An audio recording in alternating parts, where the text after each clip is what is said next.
Hey guys, it's Megan. So I have been seeing a lot of people comment both on social media and in the online community that I run, Artists and Profit Makers. I've been seeing a lot of people comment about how they know they need to get off Facebook or get off Instagram or stop reading the news because it's just heightening their anxiety right now. And so they know they need to do those things, but for some reason or another, they're not doing them. And I've seen a lot of advice that's like, only limit your news checks to once a day for 10 minutes and things like that. But here's the thing, that advice really isn't that helpful if you have an addiction to social media, to news, to scrolling on your phone, which a lot of us do in some way or another. And so some of you may know last year I did a pretty deep dive into these two books, Digital Minimalism and How to Do Nothing. I've talked about both of them. But when I read these books last year, it really forced me to take a look at my social media, my scrolling, my online habits, and evaluate what I wanted to do differently. And because of that, I have actually developed some methods that I do think help break that addiction to scrolling. And so I wanted to share some of those with you guys and talk about that a little bit today. So if you are struggling and feel like you can't get off your phone, you can't break that news cycle, whatever it is, I want to help you with that. So the biggest thing that is so critical to understand is that you cannot just quit. You have to replace those activities. You have to replace the scrolling with something else, with something that's not your phone. And so the best thing that you can think about doing right now is cultivating offline hobbies. So to give you an example of, how this works in something that's totally different. When I was a kid, my dad smoked. And when I was in middle school, he decided he was going to quit. And he always wore to work, he wore shirts with a pocket right here where he kept his cigarettes. And so what he did when he decided to quit was he went to, I think it was McDonald's, whatever place their plastic straws were the same diameter as a cigarette. He got a bunch of plastic straws, he cut them up and he would keep them in his short pocket. So anytime he wanted a cigarette, he would pull out a plastic straw and chew on it. It may have looked ridiculous, not any more ridiculous than smoking, but it helped because it replaced it. It wasn't just like, oh, don't do this. It was do this instead. And so when it comes to our addiction to scrolling, social media, the news, whatever it is, you can't just say, I'm not gonna do it. You have to replace it with something else. So for me, there were a couple of strategies that I used when I was trying to do this and really focused on cultivating offline hobbies. So the first one is pretty evident right behind me. It's not a coincidence that not long after I decided I really wanted to cut down my social time, I became a crazy plant lady. Because this is an amazing offline hobby. It gave me something to focus on. I know a lot of places, stores are shutting down right now, but pro tip, you can order plants on Etsy. So support a small business, give yourself something to do, make your home happier. Awesome. But that's just one of many things that you can do. So I also started doing a lot of watercolor markers. So I talked about these in my last IGTV video.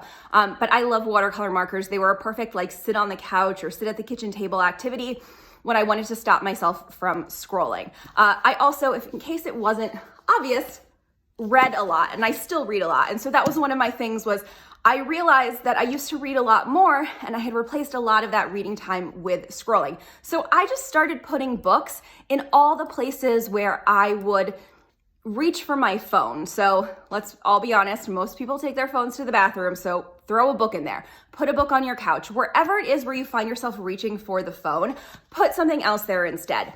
And at times when I did find myself on my phone, I would try to make myself do productive things instead. So rather than scrolling Instagram or reading the news, I would make myself open Evernote and write a blog post or write something. And so that was actually how I wrote my ebook, Try It and See, last year. About at least a third of that book was written on my phone as a way to do something more productive when I was like, oh, I'm bored, I have a few minutes, my gut instinct is to get out my phone. Fine, I'll get out my phone, but I'll write more. So that is the first thing, is to just figure out whatever these activities are for you, but figure out off your phone activities that you can replace and that you can put in there so that instead of, reaching into your pocket and grabbing your phone, you're reaching into the pocket and grabbing, the alternate activity instead. So that's the biggest one.